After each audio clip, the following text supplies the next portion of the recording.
What's going on, guys? Paul's here with a quick tutorial on how we can go about spawning something in the world based on a progress bar and a timer that'll actually show us a progress bar in the world before something happens. So I don't really have anything for this built at all yet, so I'm gonna build this from scratch on camera. I don't know how long this is gonna take. Hopefully not too long. You'll know how long it's gonna take before I do, so lucky you. Let's see. First things first, I know for a fact I'm gonna need a widget. So we're gonna go to user interface and we're gonna make a widget blueprint, and we're gonna call this progress bar widget. So essentially we're gonna come here and we're gonna get this canvas and we just drop out a progress bar here.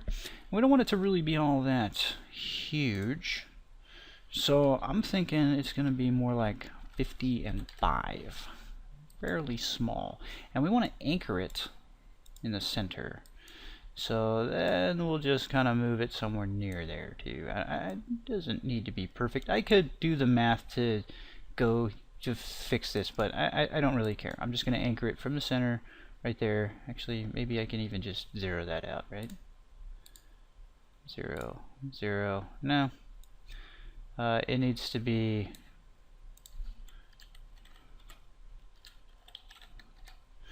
right. So there we go. All right. So let's see. Let's pull up percent just a little bit so we can see what we're dealing with. I can't zoom in any closer because it is fairly small. I'm thinking green, red. What color do you guys like? Red would be kind of cool. Probably fairly visible too. Okay. To diddle with the background, it's under style. So essentially because there's no image here, I think all we really want to do is just tint it fairly dark. We'll keep it like that.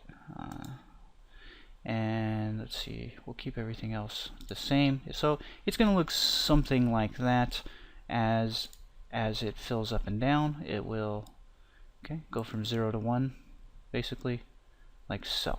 Okay, now we're gonna leave it at 0 because we want it to start off, and all we want to do is make sure that is variable is checked. Okay, now we're gonna call this you know what, I'm not gonna use bar.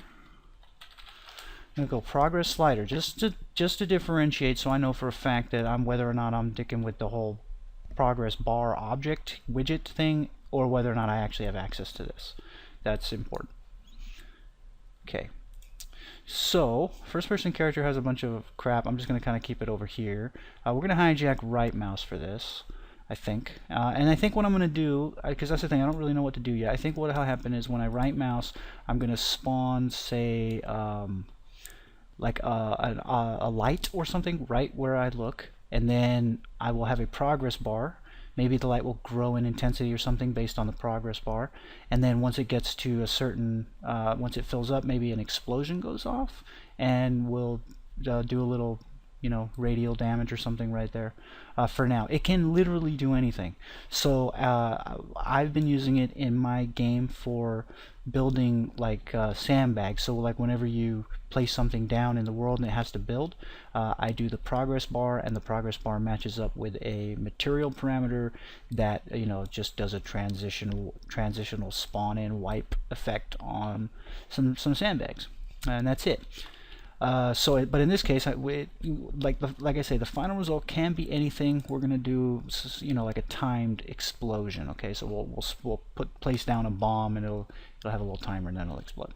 All right, so we have our widget, and it is ready.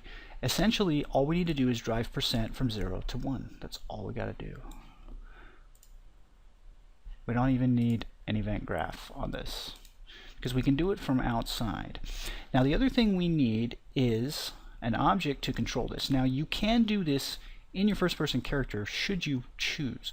I personally don't like to do that, because I like to kind of say, okay, here, I want something to happen, so I'm going to place something down that's going to kind of take care of that. That's how I like to do things. So we're going to do a blueprint actually just a regular blueprint class. It does not have to be anything but an actor, and this will be we'll call this bomb timer. Bomb timer BP. Okay, and what we're gonna do is we're gonna add a widget. That widget is going to be our progress bar widget, which automatically appears. Ta-da! Okay. Alright. Now in the event graph here, we basically need to figure out, number one, a way to count time. Whether or not we care if that's accurate is kind of based on the project, because there's a bunch of approaches to getting one value to count up, a bunch of them. So let's do something simple just to get it kind of out of the way. So what we need is we basically need a variable. This is going to be current time, okay, and this is going to be total time. And I should have made this a float before I made the next variable, because it would have made that a float too, but it's a simple click, so boom. Alright, we'll just get them both out. I'm just holding control here. And I could do an f_interp constant with a interp speed of 1.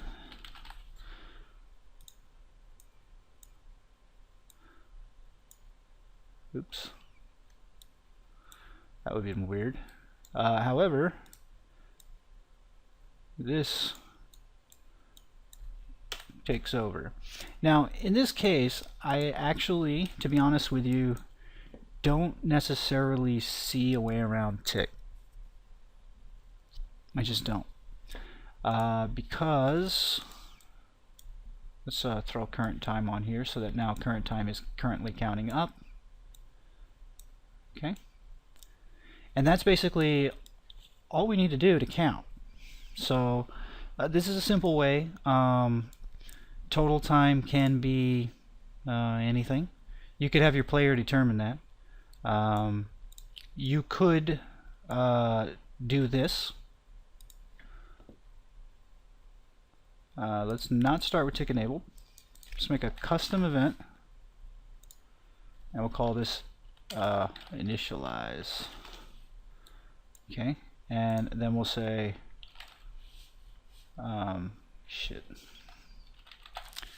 set actor tick enabled,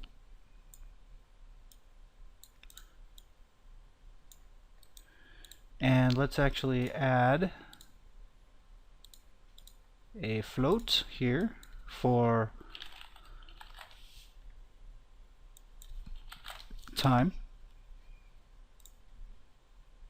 Okay, and what we'll do is we'll set total time just by dragging that right there, and then enable tick. So on spawn, this thing's not going to do jack squat. It's just going to sit here. It isn't until somebody calls initialize that it is going to enable tick. Sorry, I didn't have that checked. Okay, and tick will start counting current time up to total time. Okay, and that's it. That's all it's doing right now. Now, the other thing that we need to do is gain access to the widge here. So, because we need to tell the widge something. So the widget does have the correct progress bar widget here.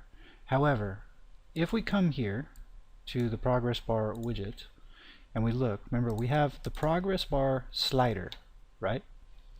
So technically we should be able to get progress bar slider, but we can't. Okay, well that's because we just need to cast to, oh, we can't. So this held me up for a long time. I was like, how do I do this? Maybe it's got to be a pawn, because let me just show, I just want to show you guys this. The answer is very simple, but if you don't know the answer, it's very difficult.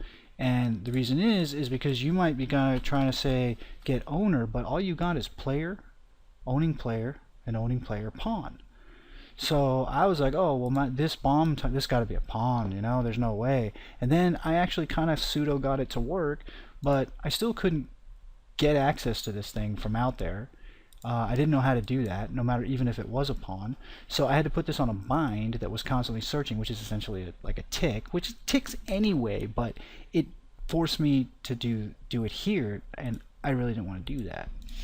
So the answer is to type widget, and then look for get user widget object. At which point you can cast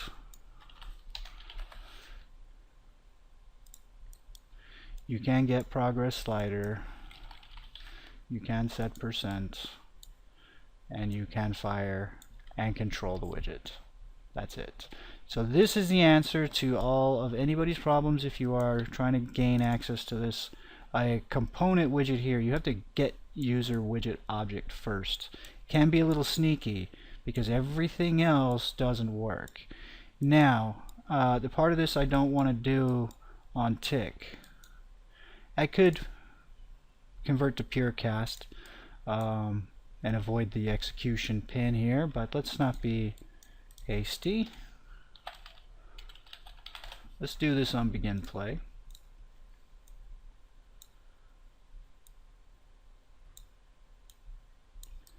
Okay. And we'll just promote that here. We'll call this progress bar. Okay. And we'll plug progress bar in there.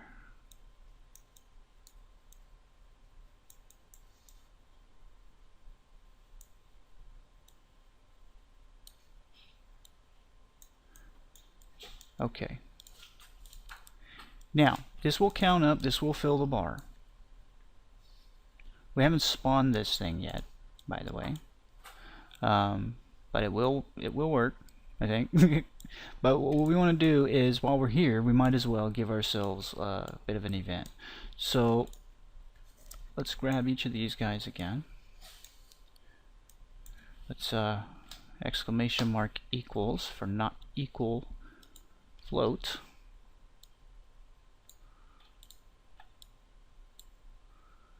Okay. If it's true, I held control for that. Moving the pin. Okay, if we're not equal, go ahead and count up and set the bar, right? However, if we're equal, we're done.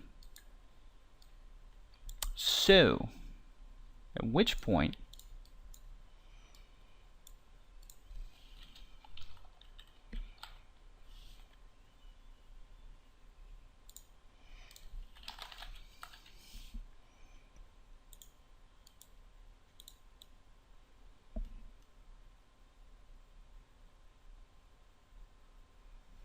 interesting.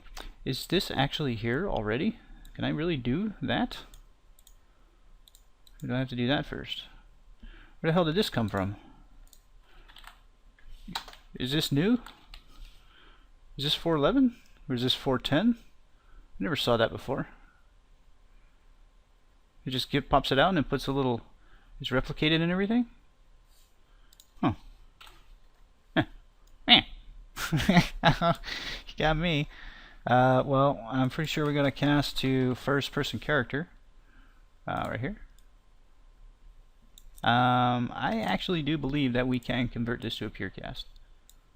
It absolutely will be a first person character because I'm doing it, and that's what A is. Okay, so we're going to need a function to determine yet the next move. So let's come here. Let's hijack right click, or it's a right mouse button. When we press spawn actor from class, we're going to do the bomb timer. Okay. Default is not what we want. We want to always spawn and ignore collisions.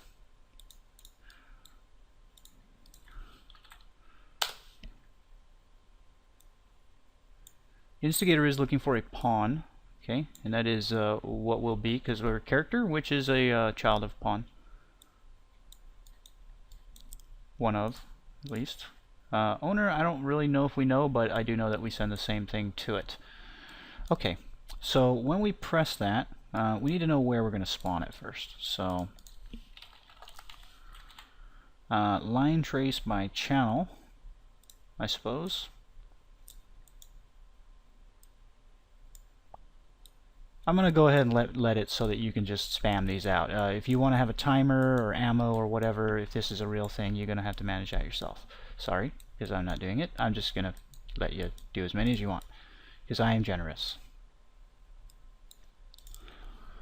Yeah, I know I'm missing stuff. Spawn transform mainly. So let's see. I need to get my first-person camera.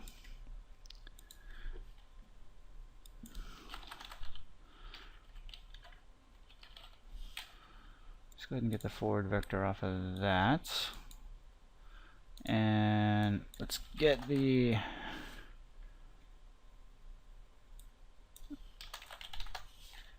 world location. All right.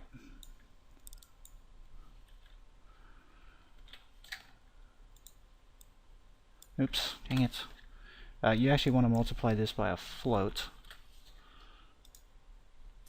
And like 5,000 units away, and then just add these two together. So that'll be the end. That'll be the start. Let's go ahead and make an array. Let's get a reference to self, and let's double check that self, nor self and self. Okay, as long as we hit, so we'll hold B and click there.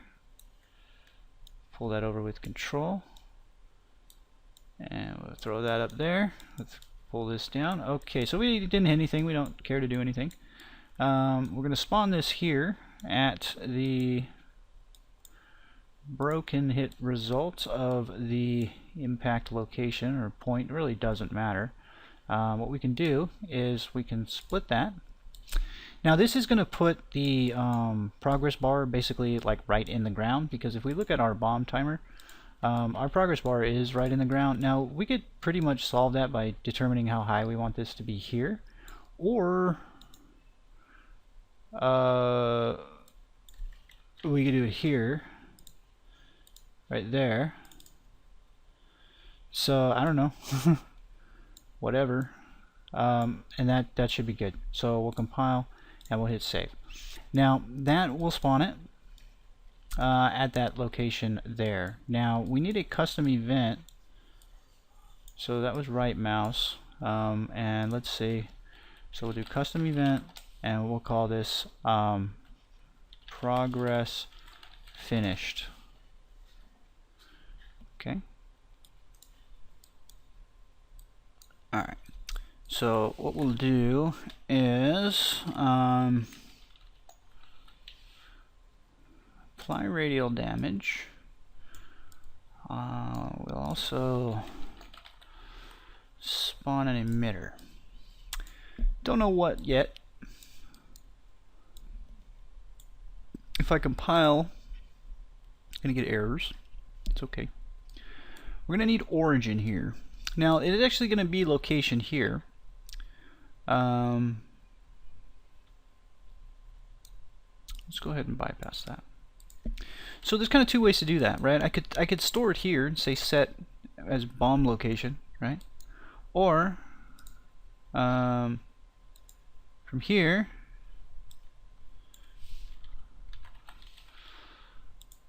I could do it. I could just say and shoot that in, right? So I think this is actually easier. I think it really matters. So let's go ahead and add that input right here. So we'll say location, and we'll go factor. Okay, and we'll just store that as origin. Compile. Okay, so that's fine for now. Spawn emitter at location, that's also going to be here. Rotation we don't care about. No, let's say like 150. Damage radius, yeah, like 400. 400, please. Damage class, we'll just say damage type. I don't know if that really matters. I think it's just an extra set of info that you're sending. So you can be like, hey, if damage type is this, but otherwise you can ignore it. It still should do damage. It should still spawn the emitter. I don't know, do I have an explosion? Yes, I do. Thank you, starter content. And that's about it. Probably a sound. Spawn sound application, right? Same thing.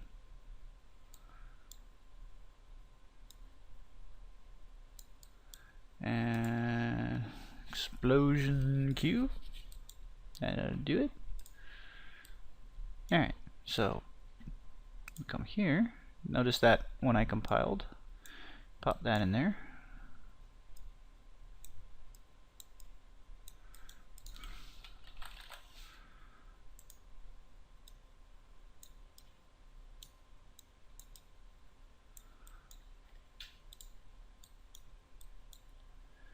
That should do it.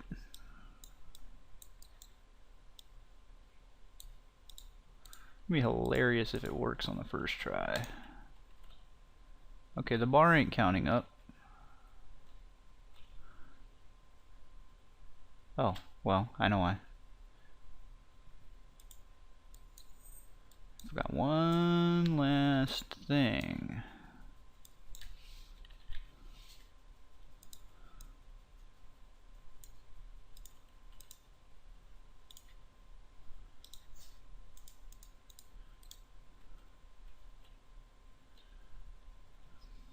Okay, the bar. Oh, hang on. We are setting current time. Hang on. That's not percent. I'm stupid. I forgot the step. Okay, so basically what we need to do is we need to divide this by the total time.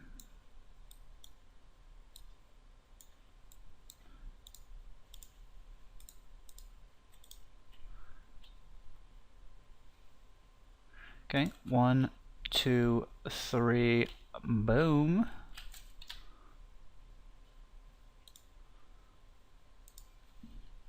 Let's try 5.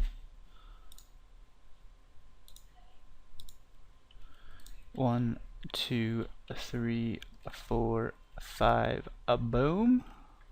Close. My eyes closed. Oh, there is one thing too. If you notice that the bar, can't see it. Let's fix that. Since we are ticking, and again, I don't really know how to get out of tick on this one, guys. I wouldn't say a timer's all that reliable. You can just replicate current time, I suppose. So let's throw a sequence in here. And what we're going to do is we're going to take the widget and get world location. We are going to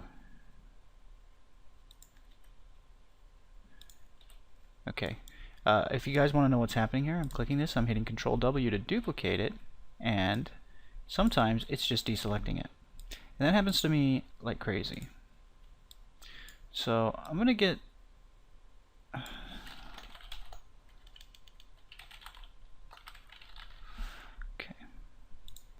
yeah, it's not world location on that guy because he's not part of me. It has to be world location on this. Okay, so wherever the widget is, we're going to find a look at. So we want to look from the widgets to us. We're the target, when we're the instigator as well. And then we just essentially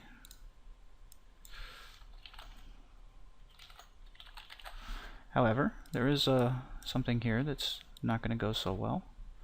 So what we're going to do is split that, and we're going to split that, and we're just going to take the yaw. Pitch and roll are going to stay what they are. Zilcho marks. And now it follows me wherever I go. Kablooey.